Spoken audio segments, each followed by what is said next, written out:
Brock Long say that he's calling on every citizen, even those outside of the disaster range, to help however they can, give money.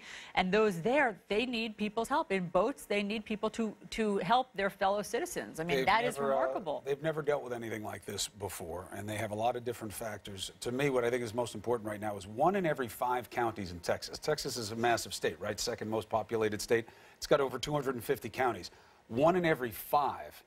We were just hearing from them, they believe to be affected by this. So that is massive.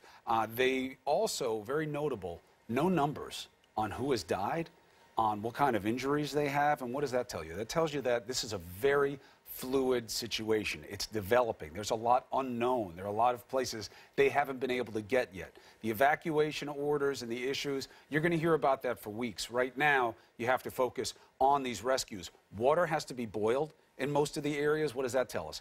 That tells you that it's not just water. That's a toxic soup. It's the sewage. It's all the vehicles that are breaking down in that water. It's everything from everybody's household. That's going to exist for weeks. They said that the waters aren't expected to crest, which means reach their top point, until later this week. And then they could be there at some level less than that for weeks to come. So this is very real, and it's going to continue. Joining us now is Texas Republican Congressman Pete Sessions. He represents the Dallas area. Pete, it's good to have you with us this morning. I'm sorry it's for this reason. And as you heard me say, they don't have a dead count yet. They don't have information about the injured. And it's not because anything is going wrong. It's just because it's too hard to coordinate right now. Is that your understanding?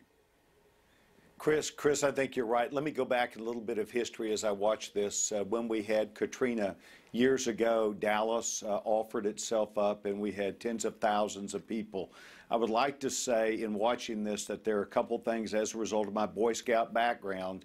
Look ahead. Look where people actually are going to need to make sure they have their tetanus shots, where you have medical advisors, Chris, that come on and talk with people about water, the effects of water, dirty water, where you talk about the people of East Texas and Louisiana, who this is going to come to them. They need to be preparing themselves as we speak, to be prepared not only for water and flooding, but their own personal lives and safety and health, making sure they get children and elderly people away from these areas. This water is extensive, and I will tell you, we learned in Dallas, I remember walking through, saying to the emergency facility people, you're going to have diarrhea problems next. Sure enough, they did, when you get tens of thousands of people in one area. But here's the bottom line. You have been exceedingly kind, both of you, the coverage that you're providing. But what comes next is the United States Congress is going to have to come into effort. We're going to have to figure out how we're going to provide for these people and what the federal component is.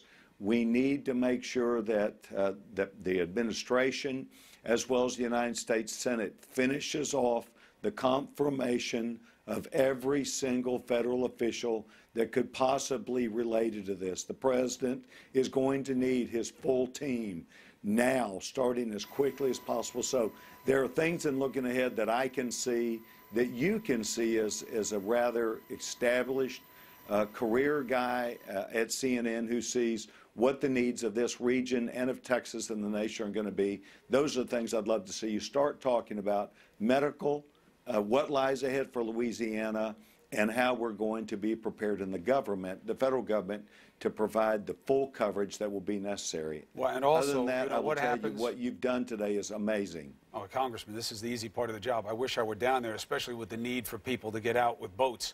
Right. You know, I wish I could be down there on the ground helping more, but there seem to be a lot of our better angels down there. We're seeing the worst of Mother Nature, but the best in human nature. And it's unfortunate that that civilian call had to go out, but the need is real. And when the spotlight comes off Texas and Louisiana, and look, it's going to happen. That's the nature of media coverage and of how people move on with their own lives. You're going to have weeks and months of reconstructing, you know, some of the infrastructure, and you're going to have people whose lives are hanging in the balance for weeks to come. What do you do on the congressional level to keep the urgency and the need for help going forward, not just now, not just this week or next? Well, we come to our local communities, our faith-based communities. We get people from Dallas and other areas where there are large populations to actually make sure that we're partnering with people in Houston on a priority basis. We need to make sure that our hospitals, our physicians are made available to help. And Dallas, Texas is opening its doors right now. But the bottom line is you're hearing people cannot get out of Houston based upon the outer ring that all that water is flowing in. So we're going to have to be prepared literally in 10 and 15 and 20 days from now to offer the same assistance that might have been done overnight in the future for some period of time. This is going to be an amazing effort, and I think Texas and Texans are up to helping each other, but it's going to take all of us working together. Well, look, I remember Katrina, I remember Rita, I remember how Texas stepped up and helped those people and given them homes, many permanent homes. Many people relocated after that. Yeah. The concern right now about people being able to get out, you heard the FEMA administrator there saying, listen, stay out of your car.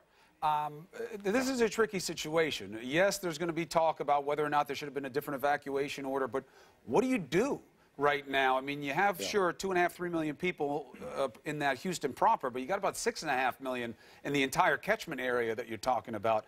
Where do you move people? How do you get them? How real is the planning on that level? Well, the facts of the case are pretty simple. In your car, it's more dangerous. Right. You probably can't get out of your driveway anyway. So to the extent that you have neighbor-to-neighbor assistance, that is the best thing that can happen. We learned this in emergency preparedness with the Boy Scouts. You organize around your local element. You pay attention to what you have, and everybody helps themselves. My Texas operations manager, Matt Garcia, has his family down in Houston, and they are helping each other. They are working together. That's why in Texas we know our neighbors. That's why we do things to help. But once again, I would focus this off what your education is getting tetanus shots, understanding typhoid, looking ahead from a medical perspective, because it's what will happen in the next few days after people have been in dangerous water that's going to be the real catastrophe. And that's part of coordination, too. How do you get them the help? How do you get the doctors to them? We'll stay on the story, Congressman, and please see us as a resource. As you have information that you need to get out, come to us. We'll do anything we can. Be well, sir. Thank you, Chris. All right, Allison. Okay, so let's get an update on the rescue efforts and what's needed. We want to bring in Commander of the Coast Guard Atlantic Area, Vice Admiral Carl Schultz. He joins us